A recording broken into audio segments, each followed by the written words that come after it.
کراچی میں تو ڈاکوؤں کا راج ہے اور یہ کراچی والوں کا مقدر معلوم ہوتا ہے. کوئی احتجاج نہیں ہے, کچھ کرو یار, تھوڑا سا پانی بند ہو جاتا ہے تو تھوڑا بہت احتجاج کرتے ہیں. اب تو پانی بند ہونے پہ بھی احتجاج چھوڑ دیا ہے. تو قتل و غارت کا حل یہی ہے کہ دیکھو حکمران دیکھتے ہیں عوام کی طرف سے ریئیکشن کیا آ رہا ہے. اللہ کا خوف تو بہت کم لوگوں میں ہوتا ہے نا. جب کراچی کے اختیارات رینجرز کے پاس چلے گئے تھے تو امن ہو گیا تھا. میری بعض دفعہ رینجرز کے جو سینئر آفیسرز ہیں ان سے چند بار ملاقات ہوئی تو میں نے ان سے پوچھا کہ بھئی یہ کراچی کے حالات میں آپ کنٹرول کیوں نہیں کرتے؟ تو وہ یہ کہتے ہیں کہ ہمارے پاس اختیارات نہیں ہیں. اب صحیح کہہ رہے ہیں غلط کہہ رہے ہیں یہ اللہ جانے. وہ یہ کہتے ہیں ہمارے پاس اختیارات نہیں ہیں. جب اختیارات تھے تو کراچی تھوڑے دن میں ٹھیک کر دیا تھا. تو اختیارات نہیں ہیں. یہ جو ہماری سول حکومتیں ہیں یہ رینجرز کو اختیارات نہیں دیتی ہیں. سمجھتے ہیں اس میں ان کے اپنے مفاد ہوتے ہوں گے. تو ان سول حکومتوں کا کام نہیں ہے, ان کے بس میں نہیں. کام تو ہے لیکن ان کے بس میں نہیں ہے. نہ یہ ان کی نیت درست ہے اور نہ ان کے بس میں ہے. ان کے پاس پاور ہی نہیں ہے. اتنے ٹکڑوں میں بٹے ہوئے لوگ ہیں, اتنے ٹکڑوں میں بٹے ہوئے ہیں کہ وہ مجھے نہیں لگتا کہ یہ کچھ کر پائیں گے. تو ڈاکوؤں کا راج ہے. اس سویڈن سے ایک صاحب آئے تھے, ینگ آدمی پاکستانی, اپنی بیوی کے ساتھ, اس کو یو پی پہ گولی مار دی. ہر دوسرے دن ہمارے جامعہ کے بعض اساتذہ کوئی بیچارہ ٹانگ پہ گولی, یا ہمارے موبائل میں ہمارے بیانات کی ایک صاحب ایڈیٹنگ کیا کرتے تھے, وہ کچھ دن پہلے ان سے مل کر آیا, ان کی ٹانگ میں گولی. وہ جوان لوگ, کوئی شہید ہو رہا ہے, کسی کی ٹانگ میں گولی, کسی کا گھٹنا ٹوٹ گیا, ذرا سی بات پہ نا ڈاکو گولی مار دیتے ہیں. اصل حل تو یہی ہے جو اسلام نے بتایا کہ چند ڈاکوؤں کو حکومت چوک پہ لٹکائے. قرآن میں جو ڈاکوؤں کی سزا بیان کی گئی ہے بہت سخت سزا ہے. ان کے ہاتھ اور پاؤں کاٹ کے ان کو چوک پہ لٹکا دو. تو چند ڈاکو جب اس طرح حکومت لٹکائے گی تو ڈکیتیاں ختم ہوں گی, ورنہ تو یہ ڈاکوؤں کا راج رہے گا. گورنمنٹ کو پرواہ نہیں ہوتی کیونکہ ان کے پاس سیکیورٹی گارڈ ہوتے ہیں, ان کے بڑے, ان کو تو ظاہر ہے وہ تو مخصوص جگہوں پہ جاتے ہیں. تو سب بھیڑ بکریوں کی طرح عوام جو ہے بیچاری وہ رول رہی ہے. لوگ ڈر رہے ہیں, سفر کرتے ہوئے ڈرتے ہیں. رکشے میں خواتین اکیلی بیٹھتی بھی ڈرتی ہیں, کوئی پرس چھین کے نہ بھاگ جائے. بچے ابھی کچھ دن پہلے بچے چھیننا شروع ہوئے تھے. تو اس پہ احتجاج کرنا چاہیے کراچی والوں کو. کوئی ایسا بندہ کھڑا ہو جو احتجاج کرے, کوئی کراؤڈ لے کے نکلیں, کوئی دھرنے ہوں جس سے گورنمنٹ تھوڑی سی غیرت آئے حکومت کو, ورنہ یہ ہونے والا نہیں ہے. جب سیاسی مفاد ہوتے ہیں تو سب کچھ ہو جاتا ہے. ابھی کوئی سیاسی لیڈر کال کرے گا نا کہ سب آ جاؤ, تو سارے سیاسی لوگ اس کو پروموٹ کرنے کے لیے پہنچ جائیں گے, حالانکہ اس میں یقین ہی نہیں ہے کہ ہمارا فائدہ ہے کہ نقصان ہے. تو کراچی کی عوام کو تھوڑا ہوش کے ناخن لینا چاہیے. رہا مسئلہ ڈاکوؤں کی مزاحمت کا, دیکھو حدیث میں اس بارے میں صاف مضمون ہے. رسول اللہ صلی اللہ علیہ وسلم نے سے کسی صحابی نے پوچھا, یا رسول اللہ کوئی شخص مجھ سے میرا مال چھینتا ہے تو میں کیا کروں؟ آپ نے فرمایا مت دو. فرمایا مجھے قتل کرنے کی کوشش کرتا ہے, آپ نے فرمایا تم اسے قتل کر دو. پھر آپ صلی اللہ علیہ وسلم نے فرمایا اگر تم نے اس کو قتل کر دیا وہ جہنم کی آگ میں جائے گا, اس نے تمہیں قتل کر دیا تو تم شہید ہو. سمجھ رہے ہیں؟ اور یہ وہ والی شہادت ہے جس میں نہ غسل دیا جاتا ہے اور نہ کفن دیا جاتا ہے. ایسے جیسے میدان جنگ میں آپ اللہ کی راہ میں لڑتے ہوئے شہید ہوئے, تو بغیر غسل, کیونکہ شہید کا اسلام میں اکرام ہے نا کہ اس کو انہی کپڑوں میں اسی خون کے ساتھ دفن کیا جائے, اور بغیر غسل کے اور بغیر کفن کے انہی کپڑوں میں دفن کیا جائے, اور قیامت کے دن وہ اسی خون کے ساتھ اٹھے گا. کتنی ساری احادیث ہیں. شہیدوں کے خون کی خوشبو تو میں نے خود سونگھی ہے, لیکن کتنی ساری احادیث ہیں کہ قیامت کے دن جب شہید کو اٹھایا جائے گا تو اس کے خون کا رنگ بھی اسی طرح تازہ ہوگا, اور خون اس کے جسم سے اسی طرح بہہ رہا ہوگا جیسے دنیا میں بہتا تھا, اور اس کے خون سے مشک جیسی خوشبو آ رہی ہوگی.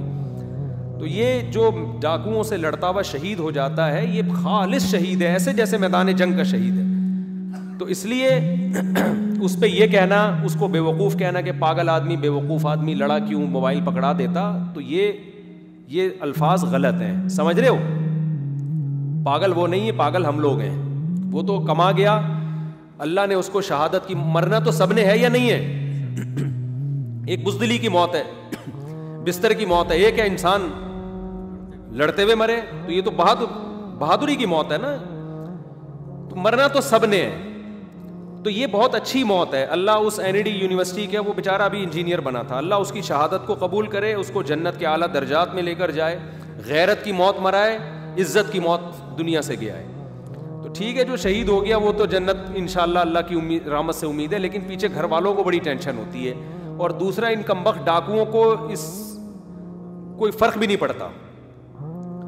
تو اس لیے اگر لڑنا بھی ہے تو کسی ٹرک سے لڑو, ایسے طریقے سے لڑو کہ اس کا نقصان ہو آپ کا کم سے کم ہو. بعض لوگ کیا کرتے ہیں, بھی ڈاکو آیا اور انہوں نے فوراً بندوق نکال لی, تو ڈاکو تو وہ دو چار بندے آتے ہیں وہ تو فائر کر دے گا, آپ تو اس کا کچھ بھی نہیں بگاڑ سکتے ایسے موقع پہ. تو اگر اس سے لڑائی بھی کرنی ہے تو ایسی ٹرک سے کرو کہ اس کا زیادہ نقصان ہو آپ کا کم سے کم ہو. تو رخصت کی بات تو یہی ہے کہ بھائی جاؤ اپنا آرام سے پکڑا دو اس کو, اور جو ہے اس میں ثواب کم ہے, اور اس پہ اسے لڑنا ہے تو پھر اس وقت تو فوراً اس کے حوالے کر دو سب چیزیں, بعد میں دیکھو کہ کرنا کیا ہے. محلے والوں کو چاہیے, دیکھو ایک پہلے بھی میں نے ایک طریقہ بتایا تھا کہ لائسنس والا اسلحہ بن جاتا ہے آرام سے. آپ کیا کریں, دکانوں پہ ڈکیتیاں ہوتی ہیں, بھائی جس دکان پہ ڈکیتی ہو رہی ہے وہ اپنی چیزیں آرام سے پکڑا دے, آس پاس والے اسلحہ رکھے نا. آس پاس والوں نے کیوں, ان کو تھوڑی ڈکیتی ہو رہی ہے, وہ الرٹ ہو جائیں فوراً. تو لائسنس والا اسلحہ جب آپ اپنے پاس رکھیں گے, اور ڈاکو کو پتا ہوگا کہ بھئی کراچی میں بہت سارے لوگوں کے پاس اسلحہ ہے, ویپن ہے, تو ڈاکو ڈکیتی کرتے ہوئے ڈرے گا, سوچے گا. اس کو پتا ہے کہ یہ ان کے پاس نیل کٹر بھی نہیں ہوتا, غلیلیں بھی نہیں ہوتی ہیں, تو نتیجہ پھر یہ نکلے گا. تو حکومت تو, ہم تو 40 سال ہو گئے ہمیں کراچی میں, 40 سال سے بھی زیادہ, آج تک شروع میں تھا امن, 85 تک امن تھا, اس کے بعد سے اب تک کراچی میں امن نہیں آیا. تھوڑے دن کے عالم تو پھر بدامنی ہو جاتی ہے, اس کا مطلب حکومت تو ناکام ہو گئی ہے. تو اب لوگوں نے خود اپنا ڈیفینس ہی کرنا ہے. اس کا طریقہ یہ ہے کہ بھائی آپ لائسنس والا اسلحہ رکھیں, لائسنس بن جاتا ہے, آپ اسلحہ رکھیں, اور گارڈ بھی بٹھائے ہوئے ہوتے ہیں لوگوں نے, وہ پہلے گارڈ کو مار دیتے ہیں ایک آدھ گولی, تو گارڈ بیچارہ وہ بھی ایسے ہی بیٹھا ہوتا ہے, بلکہ گارڈ پہلے بھاگتا ہے, گارڈ پہلے بھاگ رہا ہوتا ہے.